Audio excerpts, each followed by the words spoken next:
Only in China has the dependence on subtitles reached such an extreme. In the West, subtitles were long considered an accessibility tool for the hard of hearing. Only 38 of Americans and 28 of Britons use subtitles. But in China, subtitles are practically welded to the screen. Whether watching foreign imports or domestic Mandarin films, subtitles are indispensable. They are even a requirement for short-form videos. It is a viewing habit unlike anywhere else in the world. So how did subtitles become such a daily necessity in China? Hi everyone, this is Kanchai. Today, we're going to dive deep into the world of subtitles. Here's a clip from Stephen Chow's classic film Kung Fu Hustle. Without subtitles, many of you might find it hard to understand what's actually being said. Starting in the 90s, dramas from Hong Kong and Taiwan became massive hits in mainland China. However, these productions were primarily in Cantonese. For the majority who only spoke Mandarin or local dialects, Cantonese was nearly impossible to follow. Subtitles became the only way to understand. This led to the rise of traditional Chinese subtitles, which were the first Chinese subtitles most people ever encountered. Furthermore, back then the domestic entertainment industry lagged far behind the established film industries of developed nations. As a result, the 80s and 90s generations flocked to Western Japanese and Korean media. But the language barrier was a struggle which gave rise to fan subgroups. Domestic productions at the time also suffered from outdated recording equipment. Noisy sets often drowned out even the clearest Mandarin. Subtitles provided the perfect solution to this problem. As a product of their time, they evolved from a lifeline for pirated DVDs into something more. Subtitles have successfully established themselves as a standard feature in film and television. By the turn of the millennium, it was nearly impossible to find a program on Chinese television without subtitles. Of course, another crucial point is that even today, the proportion of the population that can understand and speak Standard Mandarin is only around 80 nationwide. When an actor from Beijing speaks, northern audiences have no trouble understanding, but what about those accustomed to Cantonese, Hokkien, Wu, other dialects? Certain pronunciations and terms still pose a barrier. It's the same logic as when we watch Hong Kong or Taiwanese dramas. As long as people can read Chinese characters, subtitles can bridge the gap between various accents. No matter how fast the characters speak, or how thick their local accents are, as long as the text below is standard written, Chinese audiences nationwide can follow along. Just as many people now enjoy watching dramas at 2x or 3x speed, they can still understand because subtitles assist their comprehension. Without subtitles, relying solely on listening would be nearly impossible. So here's the question. China has 56 ethnic groups and far more than 56 dialects. Other countries also have dialects, so why aren't subtitles as prevalent there? Let's take this line from The Godfather as an example. I'm gonna make him an offer he can't refuse. In Chinese, it's Now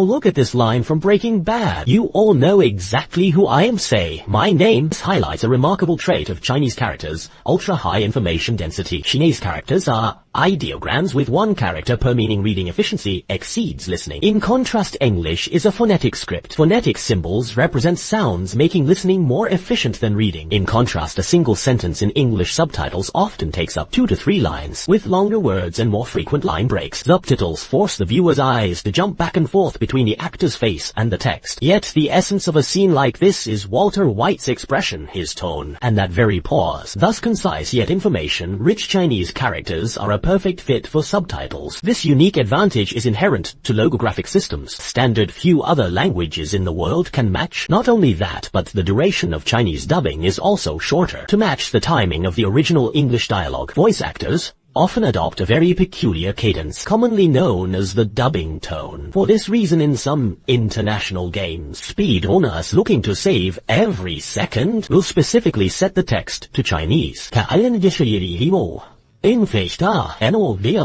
Chinese version is significantly shorter than in other languages. However, such high density also leads to significant ambiguity. The link between Chinese characters and their pronunciation is quite flexible. For instance, when I say Shi Lang Shi Gao, how do you know if I mean the minister is a dog, or is it a wolf or a dog? These kinds of linguistic puns can be incredibly effective in comedy. Similar wordplay exists in Western films and TV, but it is clearly not as subtle or complex as in Chinese. For example, with so many homophones for Esikian Shanghao, if I hadn't displayed it on screen with subtitles right now, you might not even know which characters I'm referring to. And think about it carefully. How much time does it actually take to glance at a subtitle? It probably takes only a split second. As it turns out, the order of of Chinese characters doesn't affect readability in most cases. This is why Danmu bullet chat caught on in logographic cultures, whereas it failed in the West. The relative difficulty of scanning Indo-European languages meant that subtitles, from the very beginning, were never fully embraced by Western audiences. Statistics show that even today, 60 of Western seniors still view subtitles as an aid solely for the hearing impaired. This isn't prejudice, that's simply how they've always used them. Even now, most cinemas in the US and Europe still do not provide on-screen subtitles. Only in countries with smaller populations like Sweden, the Netherlands, or Portugal, where minor languages are spoken, are Hollywood films subtitled. So without subtitles, can the hearing impaired not watch movies at all? That's where closed captions, CC, come in. They look like this. When going to the cinema, hearing impaired viewers can request a device and place it in front of them for accessibility. Furthermore, the concept of a cinematic feast emerged quite early in the West, most notably in 2001. A Space Odyssey. Aside from the dialogue between HAL 9000 and David, there is almost no human speech, and HAL 9000, the progenitor of AI villains, became a cinematic icon in 1968. The film's director Stanley Kubrick was famously uncompromising, sharing a sentiment common in Western cinema, that subtitles ruin the visual composition. Thus, for aesthetic reasons, most directors chose to omit them. While this logic might hold in the West, for Chinese audiences it's a different story. Subtitles in movie screenshots have also become essential, a part of the aesthetic composition. Even certain memes rely on subtitles to accurately convey their meaning. Interestingly, between 2022 and 2023, data from several international surveys indicated that more than half of young viewers, even when watching content in their native language, will frequently turn on subtitles. One British survey was particularly eye-opening among 18 to 25-year-olds. 4 out of 5 use subtitles when watching video content. A YouGov study in the US also pointed out that among respondents aged 18 to 29, 63 said they use subtitles on a regular basis. So what exactly happened? In the past, due to technological limitations, virtually all sound elements were recorded on the same track. This required actors to have impeccable enunciation. But today's microphones are smaller and more discreet, meaning actors no longer need to project their voices. They can whisper and use more natural colloquial delivery. While technically recordable, the speech intelligibility is often lower than it used to be. Furthermore, many modern films strive for a cinematic dynamic range. To achieve a cinematic feel, sound mixers intentionally preserve a wide dynamic range change. If the dialogue is cranked up too high, the explosions or music lose their impact. The standard practice is to keep the high volume peaks while lowering the quieter dialogue. Moreover, blockbusters are typically mixed in Dolby Atmos, which features true 3D spatial audio with up to 128 channels. It's an incredible experience in a theater. But if you watch it later on a smartphone, these devices only support 2 channels or fewer. Downmixing multi-channel audio into stereo or mono often causes many audio details to be lost in the process, making the dialogue more likely to be drowned out by background noise. Christopher Nolan's films are among the most complained about internationally, such as Oppenheimer, The Dark Knight, and Interstellar. Many of his works have been mocked by viewers online. The overwhelming scores and explosive sound effects often drown out the dialogue. Even other filmmakers have complained to him directly, stating that they often rely on subtitles to catch what they missed. This has been jokingly dubbed